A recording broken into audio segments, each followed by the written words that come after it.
Well, speaking of that silence, there is in these conversations I'm having amongst, people I know, when we talk about, what the administration is now, where are the Democratic voices, right? Mm. Because there's so much silence, Yes. right? Like, there's a philosophy amongst, my people is the Republicans didn't win the election. The Democrats lost the election, right? So there is a sense of not having a lot of faith in what's happening on the Democratic side. There's this sense that there'll never be another Democratic president, because of the way the system is being rigged. So I know I am having a hard time trying to help restore faith in what's happening with the Democratic Party and even in politicians in general. Yeah. Are there any direction that you can point us in terms of that faith? So it's funny you would bring this up. I've had this conversation with my husband multiple times. He said, "Where are the Democrats? Where are the Democrats?" I said, "Well, you're a Democrat. Where are you?" And we've talked about, even in the context of the civil rights movement, there were times when people went out and they marched and they were visible, and there were other times when they went inside and they planned and they were quiet in their planning.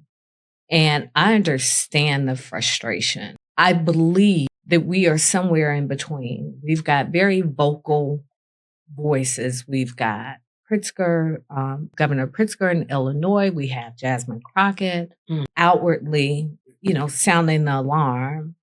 And then there are people, I believe, many of our congressional leaders are planning and they are fighting it out in the courts. And I think somewhere in the middle is going to give everyone a sense of relief and comfort in knowing that there is a plan. I think what's been shocking to so many people, Donald Trump said what he would do. To his credit, he's stuck with his word. He put it in a book. He put it, Project 25. Oh, the book he didn't know about. Exactly. He didn't know about that, though. And now he's put these people inside of government. The speed at which it's been able to be done has been surprising to a lot of people. But I would just remind people, for all of us, like, the power is in us. If it's not the Democratic Party that's giving you the comfort, like, what is that thing that you can do? And reminding people, it's not just about who's in Congress. It's not just about who's in the White House.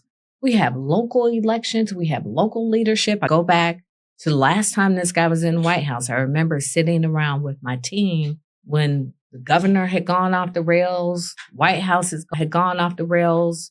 And I said, God bless the child who's got his own. We got to figure this out by ourselves. And some of our best work came in the midst of that chaos. So if we can't impact what's happening in the White House, if we can't impact what's happening in Congress, what can we impact at the local and state level? That's true. What can we call on our leaders to do? And that's the thing that we all have to answer for ourselves. So I go back to asking my husband, well, what do you think we should do? What do you think we can do? And see what that answer is for all of us. Hey, comrades, if you are enjoying the episode, join the conversation. Like, subscribe, leave a comment below. Don't get yourself blocked. Keep it clean.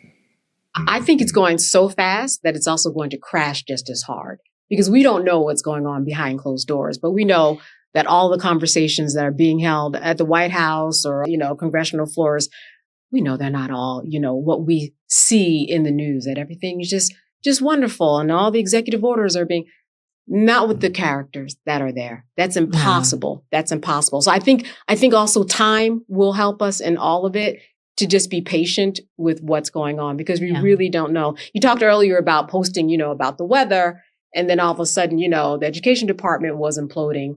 And I think that the media is just a really big part of it too, and kind of shaping what we actually see. And so I think that's just I would imagine for you, you just have to consider that every single moment. Yeah, I do. And I have 3 teenagers and a 22-year-old in my household. So I'm also very cognizant of how people receive information. They've never seen me on CNN or MSNBC. They don't even have cable boxes in their room. Mm-hmm. They listen to podcasts. They watch YouTube. They are on TikTok and all these other places that people get information. And so for me, I'm always trying to sort out what's real, what's not, what's loud, what's important. And again, finding my space where, what can I do about it all? Because there's always information. There's misinformation, disinformation. What's the reality of this? So even when you see the president signing these executive orders, sometimes it's just fluff. Mm-hmm. It's just him making the news, being seen doing something. For example, when he fired me, supposedly, at 1:30 a.m., first day of going into his first day as president, I'd already resigned. That's fluff. That was just let me put something out to make it look like I did something when he did nothing at all. So it's great to have trusted places like this where you can have conversations with sane people. And I think as we get our news and as we try and make sense of all of this, what's that trusted place and space where you know that you're getting something that's accurate and it's not just fluff? Sure. I mean, so much, but I think that's the hard part, because so much of our media has become fluff. Yeah. Right? So much. So you have to decipher.